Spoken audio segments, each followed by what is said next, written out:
What up, Cavs Nation? I'm your host, Ethan Sands, and I'm back with another episode of the Wine and Gold Talk podcast, and we are coming to you after the Cavs' latest loss, 120-113 to the Sacramento Kings. Chris, it hasn't been a whole lot of times this season I've been able to say that, but the Cavs are 62-16. They did not secure the number one seed in the Eastern Conference tonight, Sunday.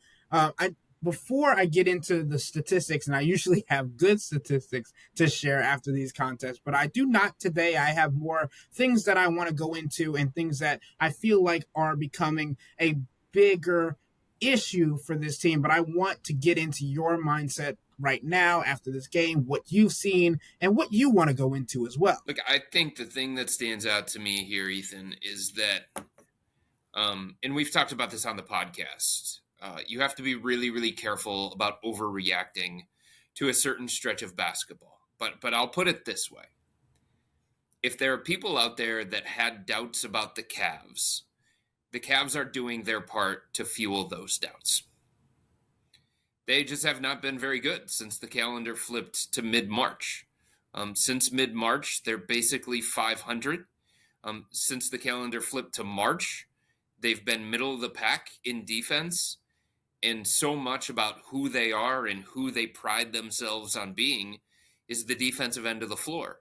To be ranked 15th in defense over the stretch of a month, I think that's enough of a sample size to say that there are some troubling aspects of what they're doing at that end of the floor that you have to be a little bit worried about when you get into a postseason environment. You have to worry about whether they're going to be able to flip the switch on the defensive end of the floor. You have to be worried about some of these bad habits that are being built on the defensive end of the floor. For them to be 15th in defense, that's just not good enough. That is not up to their own standard. And that's since March 1st. And you continue to see that over and over and over again. And some of these wins, like if you start putting them in perspective and you start really looking at them, Los Angeles did not have Kawhi Leonard. New York did not have Jalen Brunson. They did not have Mitchell Robinson, a playoff nemesis from the past. San Antonio, come on. They're playing all these young guys in late game situations to try and get them experience. Portland stinks. Utah stinks. So when's the last time that the Cavs played a complete game that anybody should have felt really, really good about? March 14th? On the road in Memphis?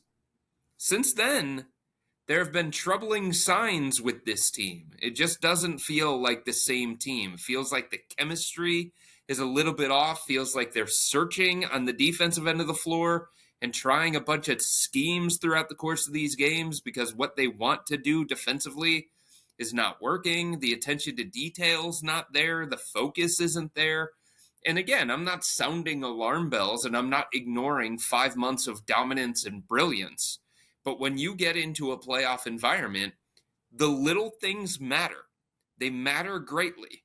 And I'm just not seeing this basketball team do those little things that are going to matter. Speaking of late game execution, right? We know Zach LaVine to be a great mid-range scorer. Not the best three-point shooter, but he can shoot the three ball. I mean, tonight he had 38 points. He had 7 threes. But in the fourth quarter alone, he was 4 of 4 from the field, 3 of 3 from deep. He had 11 points. And you just got to see a guy that was, in all worlds, unable to be guarded by this Cavs team. And I know we've talked a lot about on this podcast about how Kenny Atkinson is experimenting with lineups. But today it didn't feel like he was experimenting, right? It felt like this was one of those games where him, Donovan Mitchell, and this whole entire Cavs cohort understood that they had the number one seed within their grasp and they wanted to go get it, right? And yet he did things that I would be questioning if it was done in a playoff series, and things that we questioned about J.U. Bickerstaff, right? Why go to your core four and Max Strus when they had supposedly been struggling, and you have Ty Jerome in the fourth quarter who's already got 10 points, and he's only been playing, he played 5 minutes and 54 seconds. He played 6 minutes in the fourth quarter, then got subbed out and never came back into the game, right? He had the most points in the quarter, and yet he got taken out.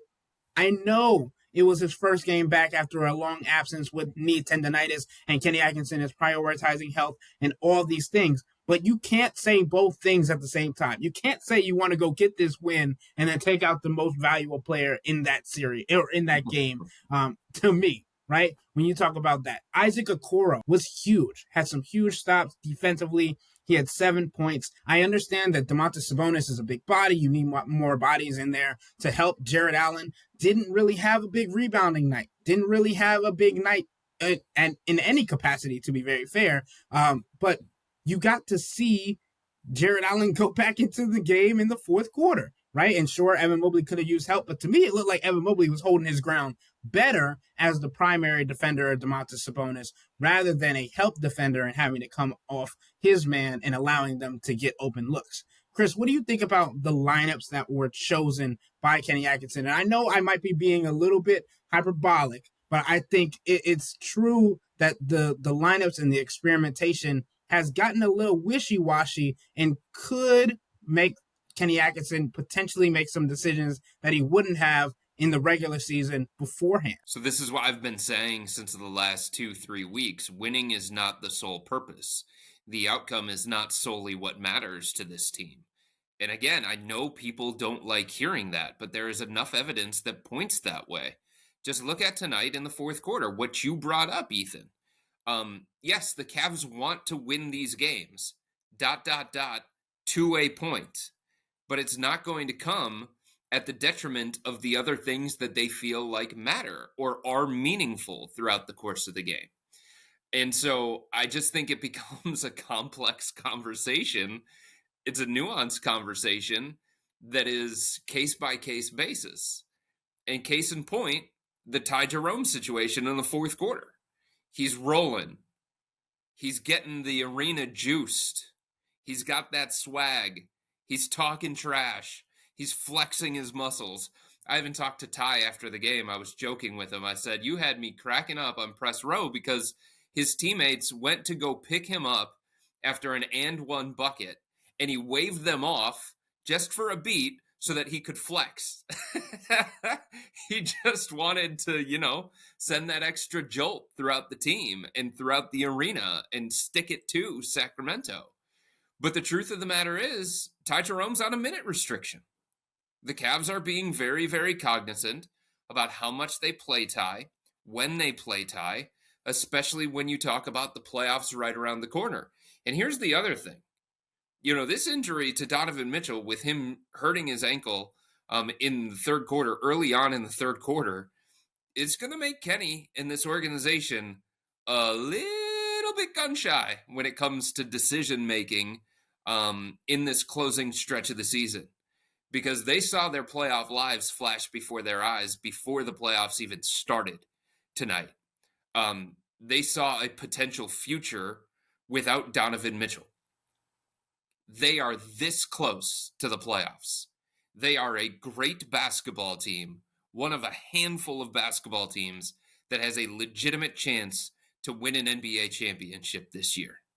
And it can change like that. And they saw that.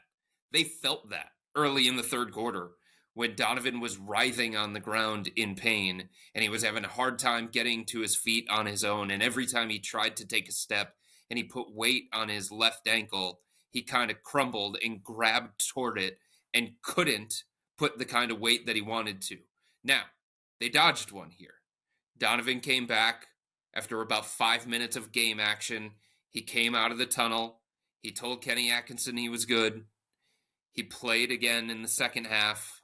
He played well early in the fourth quarter when the Cavs went on their run, and it seemed like they were going to take control of the game again. Donovan's fingerprints were all over that 8-0 run. But that's how delicate this is. So I would expect, when the Cavs lock up this number one seed, if they do Tuesday, you're going to start seeing Restapalooza. And I think when it comes to the fourth quarter with Ty, it wasn't anything except for a case of, I'm not sacrificing the big picture. I am not pushing Ty Jerome. Ty is very, very important to our success. I am not sacrificing that. I am not pushing it too much, just for the sake of chasing a win on a Sunday night against Sacramento, even if it's the one that clinches us the number 1 seed. Because here's the thing, Ethan. They didn't have to win tonight against Sacramento. They didn't have to. They've got other opportunities still to get the number 1 seed. And they've created this buffer for themselves. They created enough distance between them and Boston that they can operate this kind of way. And I know a lot of people are going to say, bleep that. Play Ty Jerome in the fourth quarter because he's rolling, because he was making an impact, because he was at the center of the Cavs, cutting into that Sacramento lead. Sacramento went into the fourth quarter with a 12-point lead, and Ty was at the center of cutting into that. Just let him keep going.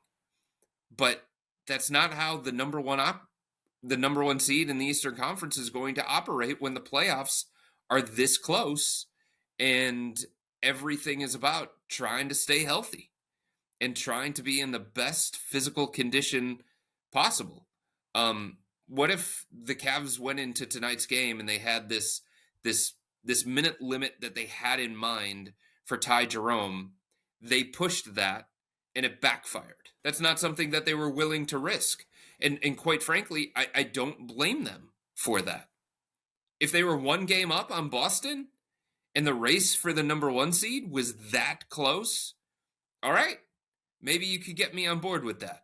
I probably wouldn't be on board with that still, but maybe you could get me closer to being on board with that. And I just think they're trying to weigh the risk versus the reward in like every decision that they make with any of these guys at this point of the season. Chris, I hear you. And I think the Ty Jerome situation makes a whole lot of sense. The minute restriction Kenny Atkinson talked a little bit about after the game, understandable. But in the same light, Donovan Mitchell, you basically saw your future flash before your eyes, and yet you let Donovan Mitchell play 12 minutes rather than resting him. Isn't that an indication? Oh, sure, they want to get Donovan Mitchell's ramped up minutes so his body is prepared for the playoffs. Two very different players, two very different situations. But if you see someone get hurt like that, and you see him barely put weight on it, but sure, he came back, had a great fourth quarter, all these things. But would you not think into the future and be like, oh, well, I don't want him to even risk re-injuring that over the last 12 minutes of the game. Sit your butt down and we go figure it out afterwards because we have this buffer. So I think it's just interesting that these two things can be true, and I believe them to be true because obviously it happened. But I think it's just interesting because of the situation that happened specifically tonight when it comes to Donovan Mitchell and Ty Jerome. I was surprised. That Donovan came back in the game, given how serious the injury looked, how ugly looking it looked. And I was surprised given so many of the things that Kenny Atkinson has done since the middle of March. I was surprised that he put Donovan back in the game. He had to feel really, really good about the things that he was hearing from the training staff and from Donovan Mitchell to go down that direction. But to me, it wasn't worth that risk. I know Donovan wanted to play, and Donovan can be very forceful when it comes to that. He can be very persuasive when it comes to that.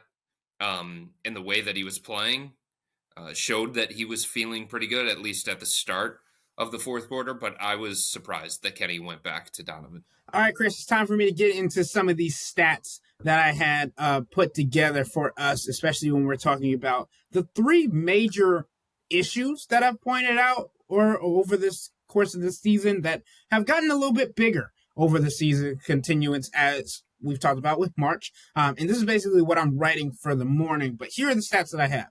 Cleveland is tied with Golden State for the second most clutch time wins with 25 this season, only behind the Houston Rockets, who have 26. The difference is the Cavs have played in just 35 clutch contests compared to Houston's 44. Again, over the last month, the Cavs have put themselves in more difficult situations. Over their last 15 games, 8 have been classified as needing clutch performances, and the Cavs are 4-4 in those games. So just splitting that, which isn't very good for a team that we know to have a lot of clutch time wins. And then You look at the shooting nights like Sunday against the Kings, where they shot 26.3% from deep. The Cavs came into the matchup with the second best three-point percentage in the league, 38.2%. In the 15 games this season, when the Cavs have shot worse than 32% from beyond the arc, Cleveland is 7-8, losing 8 of their 16 total losses coming when they have shot less than 32% from beyond the arc. And Chris, I know that the Cavs don't want to say, "Oh, we're not over relying on the three. We can get to our spots. We can run half court offense. We can do all these things." Sure, but the numbers are indicating a little bit differently. And then again, even while having the best ranked offense in the NBA and having the scores to win shootouts, as we know, the Cavs are 1-6 when the opposing team scores 130 or more points this year. In just 2 of these 7 contests, the Cavs have shot below 32% from deep, pointing to the defensive lapses that we've talked about. So I just think the 3 main areas of concern: late game execution, shot making, defensive lapses. And all 3 of those areas are crucial when it comes to the playoffs. What do you think of those 3 is the biggest concern going into the last 4 games of the season and into the playoffs? I mean, obviously, late game execution stands out because you feel like when you play in a playoff environment, there are going to be a lot of those moments throughout the course of a series. And it is going to come down to late game execution. Do you know what you want to get to? Do you know when you want to get to those things? Do you know who you want to get to? How do you function in those kinds of situations? But they were so good at the beginning of the year in those things. So is it just like natural regression that was probably going to come? Is it that teams are more aware of what they want to do in late game situations and they're able to take the Cavs out of those things? I think we still have to watch that one. I think we're, to borrow a Kenny Atkinson phrase, I think we're still collecting data on that one before making an ultimate determination. But there's something else that goes hand in hand with that, right? Like Darius Garland was one of the best players in the NBA in the clutch at the beginning of the season. So much so that people were talking about him potentially for clutch player of the year. It sounds simplistic, but if Darius Garland and Donovan Mitchell aren't great, aren't efficient, the Cavs, become more vulnerable. They are so involved in what the Cavs do on the offensive end. They're so important to this team's success on the offensive end that if they're not executing properly, if they're not playing well, if they're not being efficient, the Cavs don't have too many other places to go for consistent, reliable offense. Not yet, anyway. And we've talked about this. Evan Mobley is still coming into his own as a star. He's still learning what it is to be a star. He's still learning how to accept and understand all of the responsibilities that come with being a star. Yeah, there are times where, and the Clippers game comes to mind, the Cavs continue to go to Evan in late game situations. They call his number. He delivers for them. They feel like there's an advantageous matchup that they can exploit. Then they go to him. But there are also times where he's reliant on Darius and Donovan keeping him involved in the offense.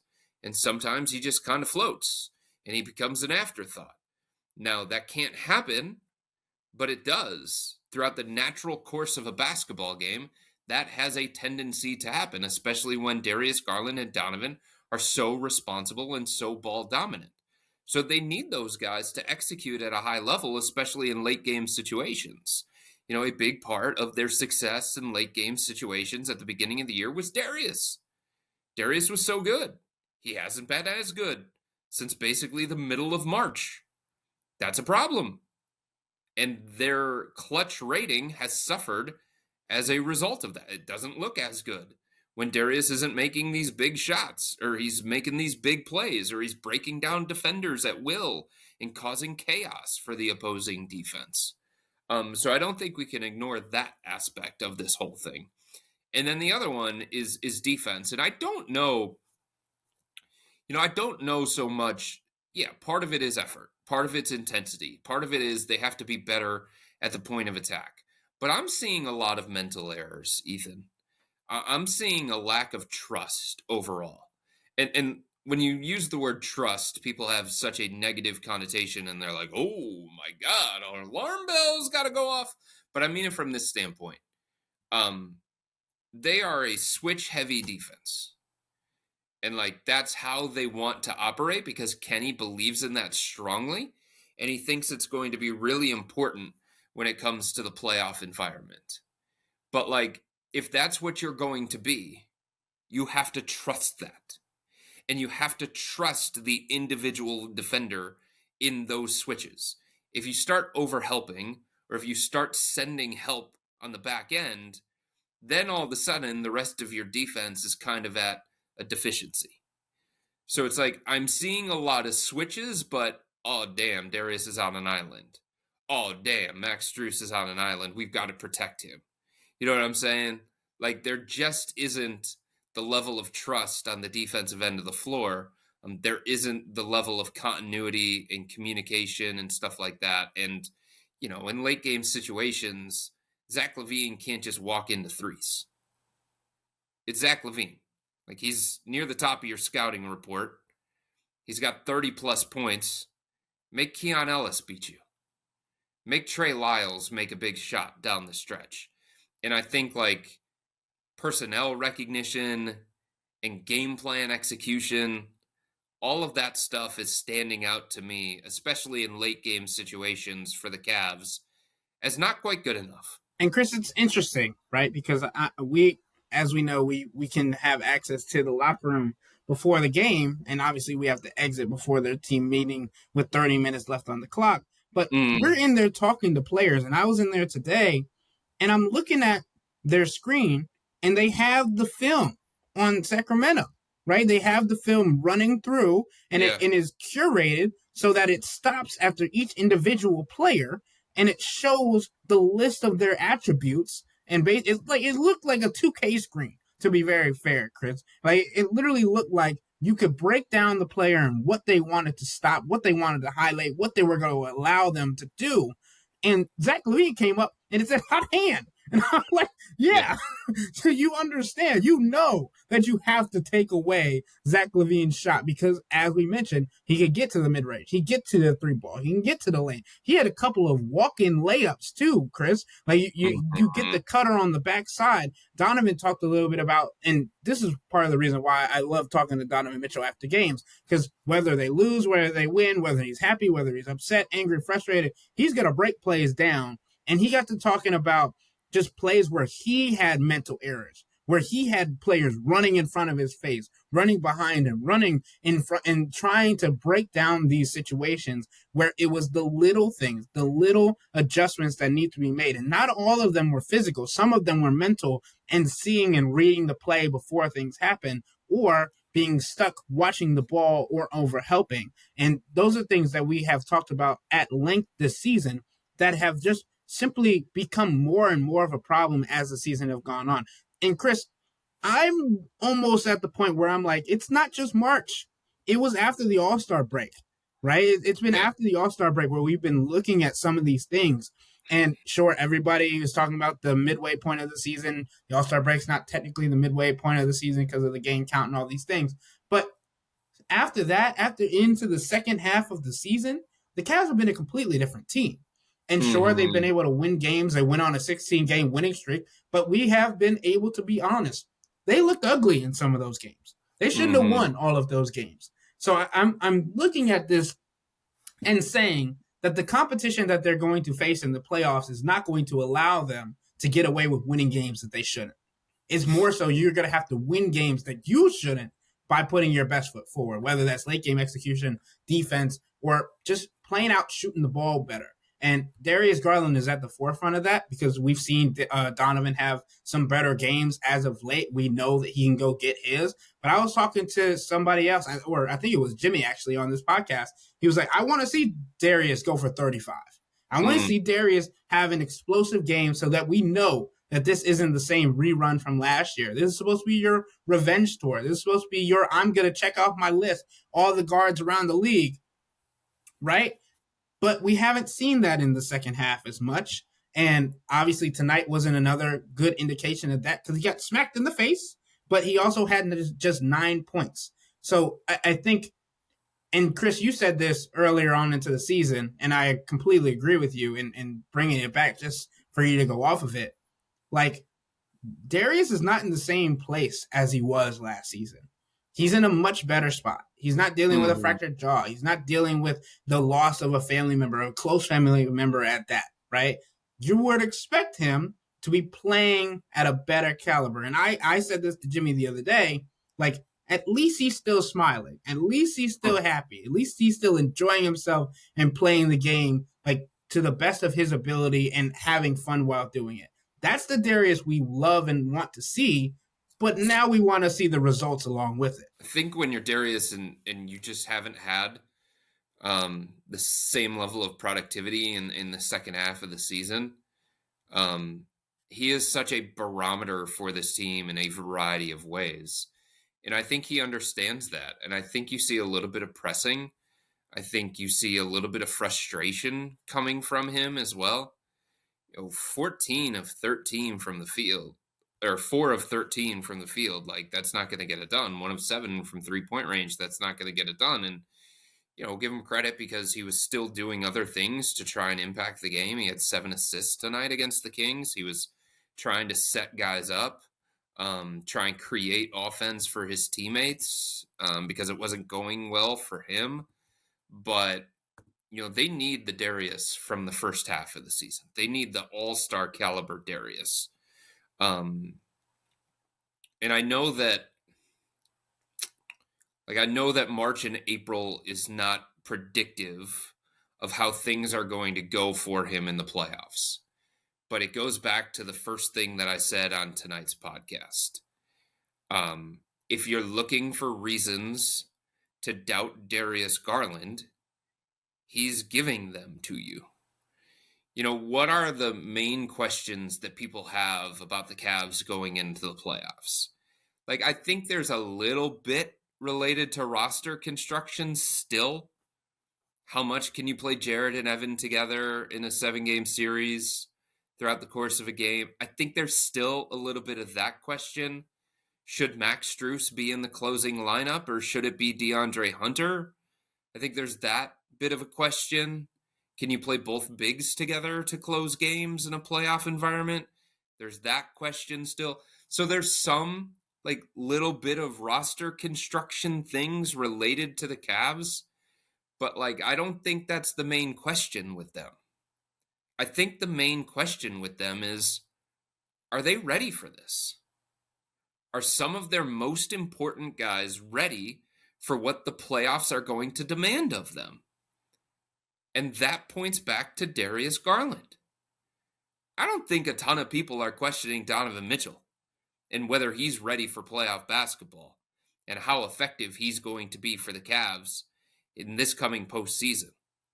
There's a belief in Donovan. There's a reason why playoff Spida exists. Now, has he had shortcomings in the playoffs? Of course, definitely. He'll be the first one to say that. The series against New York 2 years ago. His last series with the Utah Jazz against the Dallas Mavericks, where Jalen Brunson, then of the Mavericks, outplayed him entirely. So it's not to say that Donovan hasn't had slip-ups. But we've seen also consistent brilliance from Donovan in the playoffs. We haven't seen that from Darius. We just haven't. And we haven't seen it to the same level for Evan. And this can't be like an every other game type thing.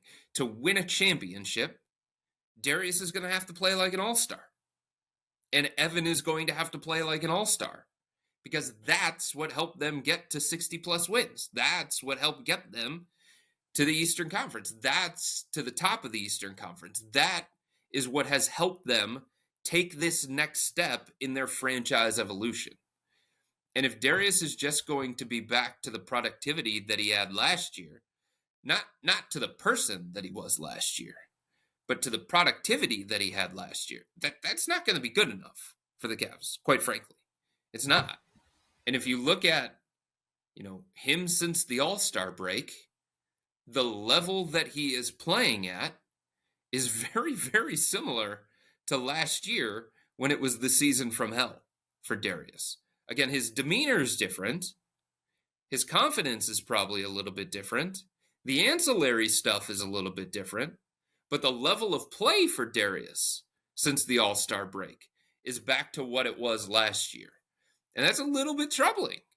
So when we ask these questions about, is Darius ready for playoff basketball and all that entails? Is Evan ready for playoff basketball and all that entails? Are the Cavs as a whole ready for playoff basketball and all that entails? Part of the reason why these questions are coming up is because their play is leading to these kinds of questions. And Chris, this is against, again, a team that is in the playoff hunt, right? The Sacramento Kings are currently seeded 9th in the Western Conference. But if you told me today that Domas and DeMar DeRozan and Zach LaVine were going to all have 27 points or more in the contest, I would have told you were lying. Like DeMar going for 28, right? And then Domas going for 27 and 9. Sure, you hold him off the boards, but he has 7 assists too. Zach LaVine going for 37, 15 of 21 and 7-11. Like it felt like he was always open. It felt like even the tough shots he was hitting, because those guys, and I talked to their coach ahead of the game, and I was like, in a league that is basically all 3-point shots, you have 2 of the premier mid-range shooters. And he was like, yeah, but that allows us to play with the shot clock, and we know that they can get to their money shot anytime they want to. And that's exactly what they did. I was like, I'm sitting here, I'm watching the game. I'm like, he really just spoke this into fruition. Like, you really just said that they were going to be able to do this against one of the better defensive teams in the league.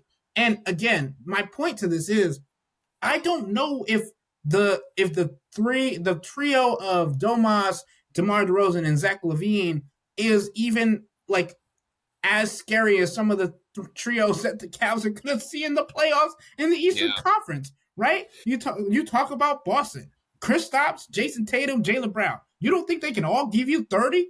Like, and again, then you look at the Knicks, Jalen Brunson, Karl Anthony Towns, OG Anunoby, Mikal Bridges on any given night. Those guys can give you buckets too. Then you talk about the Indiana Pacers. We know Tyrese Halliburton, Pascal Siakam, Miles Turner, and then Milwaukee, right? Milwaukee's got Dame and Giannis, 2 potential Hall of Famers. So you're going to have to go through teams that have weapons, that have high scoring efficiency. And we know that everybody talked about this, Chris. Probably you probably were the first one. They cannot stay up here the whole year. They were shooting above there. Kenny Atkinson was still saying it in game 20, 25, talking about we're shooting over our heads. Now we're seeing the reality of that. And we understand that the playoffs is more defense oriented anyway. You're not likely to shoot 50% from 3. You're not likely to shoot 40% from 3 because the defensive intensity is so much different. So you have to ramp up on that end of the floor as well. And if you're going to allow these teams to have multiple players to score 25 plus from in a game, you're going to have trouble, especially if your guys aren't to the level of experience where you can know that they can go and get that. So I think the other hard conversation when it comes to the Cavs, Ethan, when it comes to talking about the big picture anyway, is this: they just haven't earned the benefit of the doubt to this point. So let's say, for example, it was Boston that was limping to the finish line and not playing well since mid-March. You would look at it and you would say, well, yeah, but they're the reigning champions and they understand what it takes to win in the postseason, and there's a proverbial switch that they can flip. The old LeBron teams with the Cavs. Like, yeah, maybe they're struggling a little bit down the stretch. Maybe LeBron's not as efficient. Maybe Kyrie's not as efficient. But we know when they get into the playoffs that they're going to turn it up to a different level. And we know that because we've seen it, because they've done it. because they understand the differences between the two. And you can say the same thing about the Denver Nuggets right now. Okay, yeah, down the stretch, kind of up and down. Sometimes the defense is locked in, sometimes it's not, but they still have that championship DNA. They still have that championship medal. And there's still a benefit of the doubt that you're willing to give that kind of team because it's just different, because they've shown it, because they've done it. It's hard to just sit here and say, and I'm not making a declaration, I'm not making any kind of conclusion on what version of Darius Garland the Cavs are going to get in the playoffs, because I have no idea. If I knew that, I'd be making millions from FanDuel and DraftKings and all that kind of stuff, and I am not, unfortunately. And I'm not ready to say I know exactly what the Cavs are going to get from Evan Mobley. How could you? He's a young guy that's about to go through something in a role with a responsibility that he's never had before. I mean, if you think about what is demanded of him and the kind of player that he has become and the kind of attention that he's going to garner from defenses when you get into a playoff environment, it's different. It's very, very different. So I'm not ready to say for sure, like, I know how this is going to play out. All I'm saying is it's difficult right now to sit here and say, well, Darius is going to be fine. Well, Darius is just going to flip the switch. Because, like, what if he goes to flip the switch and he doesn't know how to? Because he's never had to. And because he's never done it before. It's one thing to say, well, Jimmy Butler's just going to flip it and it's playoff Jimmy. Seen it. Give him the benefit of the doubt. I mean, it's hard to sit here and just ignore everything that we've seen from Darius since the second half of the season and just assume that the Darius from the first half of the season is going to come back in the playoffs. You know what I mean? Yeah. I'm not trying to put this all on Darius, but this is a conversation in large part about late game execution, and so much of that is tied to him. And this is a conversation about the Cavs and some of the weaknesses that they have shown, not just in the second half of the season, but most recently. I mean, if we go back to the way that they've played since the middle of March, it's got to be something that's troubling to the Cavs. It's got to be something that's troubling to Kenny Atkinson, beyond all of the travel stuff, beyond all the experimentation stuff, beyond all the lineup stuff.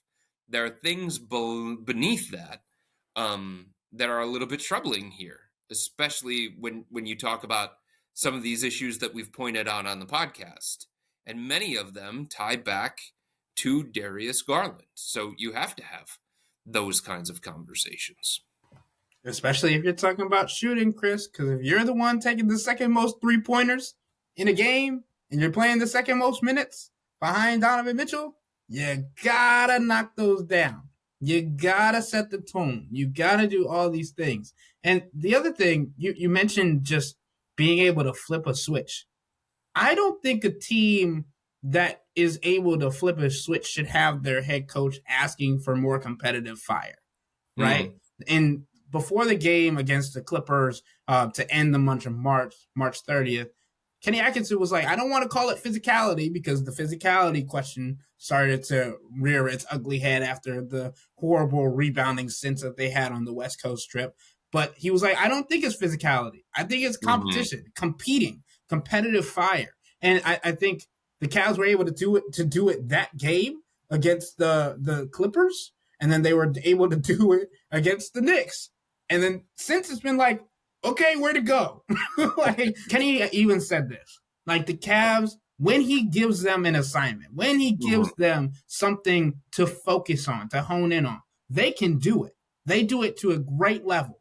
But why does every game need a new a tone setter? You shouldn't have that. You should be like, okay, this has been what we have been asked to do. Let's do it for the whole month.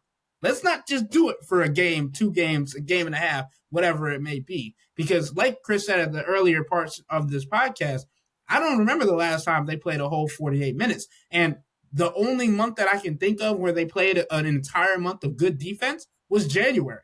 And I think that's a testament to what they're capable of. Like if you're and they're no longer even in the top 2 of net rating anymore when it comes to the NBA. They're third. And sure, that's not a big drop off, but it means something. It means that there is a regression that is happening that needs to be taken accountable for. And obviously, everybody in the locker room said that they got to hold each other accountable. They got to hold each other to the same standard. But it's a lot of lip service right now. I want to see it. I want to see it, Chris. Yeah, I don't blame you. And, I think they're still searching for a couple of different things that are meaningful when it comes to their potential playoff success. And I think one of the things that they're searching for, and look, I think this is going to be circumstantial. I think this is going to be based on matchup. I think it's going to be based on game situation. But one of the things, Ethan, that I think they're searching for is what's their best 5-man lineup? I don't know that there's an answer to that right now. If we go back to the dynastic Golden State Warriors, there was this understanding that if they got in a pinch, there was one card that they were always going to play. You know what that was? We're going to move Draymond to the 5 and we're going to beat everybody. We're going to go to our death lineup. Nobody had an answer for it. I think there's a belief with Boston that if we get in a pinch, if things aren't going well, if the pressure is ramping up, we know what 5 we're going to. It's obvious what 5 we're going to go to. And I'm not 100% sure that the Cavs are there yet. I think they're still figuring it out. A lot of times it's been Max with the core 4, both in the starting and the closing lineup. And I totally get the merits of that. If we're sitting here having a conversation about end of game execution, your ceiling increases on the offensive end of the floor with Max because you can just do different things. If you don't want it to be stagnant, if you don't want it to be pick and roll dominant, okay, you've got Max who is going to unlock different things for you on the offensive end. His constant movement is going to create chaos. His 3-point shooting threat is going to help pull defenders closer to him. His 2-man game that he can run with either Jarrett Allen or Evan Mobley gives them a different kind of outlet for offense. His cutting, which is elite in the NBA, can create other things. So I totally understand the merits of it. But, what about DeAndre Hunter? Are you going to play him at 3 next to both bigs? Or do you think he's best with only one big? And if it's only one big out there, then does that mean that Jarrett has to come off the floor? You know what I mean? So it's just, I get situations going to play into it. I get matchups going to play into it. But when they're in a pinch, what are they going to? Who are they going to? And I think those questions are still being asked. Again, not trying to overreact here based on, a wonky couple of weeks where they haven't been at their best and just ignore 5 months of dominance and brilliance. But I think they're still searching for some things. And I don't know. I don't know what's going to lead them to those answers. We've talked about it since J.B. Bickerstaff was fired, right? And how Kenny Atkinson was going to be different. Mm-hmm. But the reality is, if you're going to keep going back to that starting lineup rather than using the lineups that you've experimented with or trusting the depth when it gets most crucial, it's the same thing. We've come in a full circle. Mm-hmm. Obviously, we haven't gone there yet. But again, in tonight's game, it made me think about it. You went to a fourth quarter lineup that was the entire starting unit to end the game. And not necessarily all of them deserve to be on the floor or should have been on the floor. Right. And again, this is not us overreacting because it's just one game that we're breaking down or whatever. But there have been trending topics. There have been trending things that I've been seeing that have just been so similar to stuff in the past. Although this season has been extremely different, those different things are what has made this team successful. So I would hate to see this team resort back to the basic when it matters most, when the lights are brightest, because that's what's comfortable, and those are the lineups that you've used the most, so you feel like those are the best lineups. And sure, Kenny Atkinson is statistically driven, so he probably has a list of like the top 10 lineups that he can go to at any moment. But I do think that there have been a couple of times over the last couple of weeks where we've talked about the experimentation period where Kenny goes, okay, experiment over with, starting lineup, go. And I don't know if that's a good thing or a bad thing when it comes to this playoff run. Yeah, I think he's going to operate different in the playoffs. I truly believe that at my core. I don't know that I have enough to back that up and say it definitively, but I believe in how smart he is. I believe in how forward-thinking he is. I believe in how much of a problem solver he is. I believe all these things about Kenny, and I think his decision-making in a 7-game series against whoever it's going to be, I think it's going to be quicker. I think it's going to be free of any other ancillary factors. I think a lot of what he's doing with his lineups now is just what I said. I think he's trying to find it. I think he's trying to learn as much as possible before the playoffs roll around so that he can be confident when he goes to specific lineups. I do think it would be fascinating at various points in this last week to see him try and close with Isaac. I don't know if he's going to. I don't. But I think it would be fascinating to try Isaac around the core four and just see, because late game situations, those can become a little bit tricky. The offense can get bogged down. Defense is ramped up and all those different things. Like in late game situations, I would love to see close late game situations. I would love to see how opposing defenses approach that. Like, do they just sag off Isaac? Do they just do the playoff version of guarding Isaac? And what's the Cavs' counter for that? Do they put him in the actions? Have him be the screener? That kind of like forces him into the action, and he's not just standing in the corner where the defense can shade off of him, or standing above the break where the defense can shade off of him. And I just don't remember too many times. This game against the Kings might have been one, honestly. Given the way that Isaac played, and given how much of an impact he was having, this one might have been one to consider finishing with Isaac, just to kind of see how they function offensively and whether they can function. And one game doesn't give you an answer, but it gives you more information on how you can function in those kinds of situations with him out there. Can you still be a good enough executing team on the offensive end of the floor with Isaac out there? Because we know what he's going to bring defensively, and we know how much benefit there is going to be for the Cavs to do that. So as the game was going on, there was part of me that said, boy, I wonder if Kenny wants to see what this looks like with Isaac. He didn't.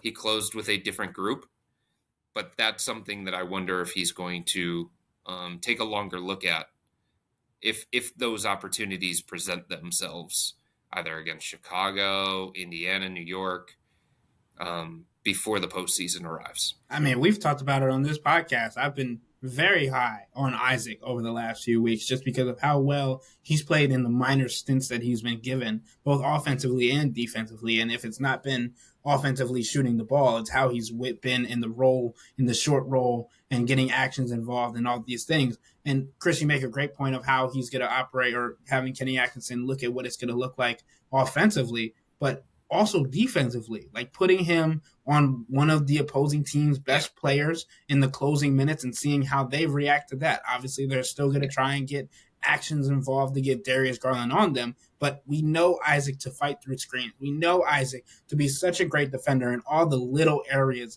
So I definitely think that's something that I've been wanting to see, right? That I've been curious about because of how great it was at the beginning of the season when Isaac was shooting the ball lights out.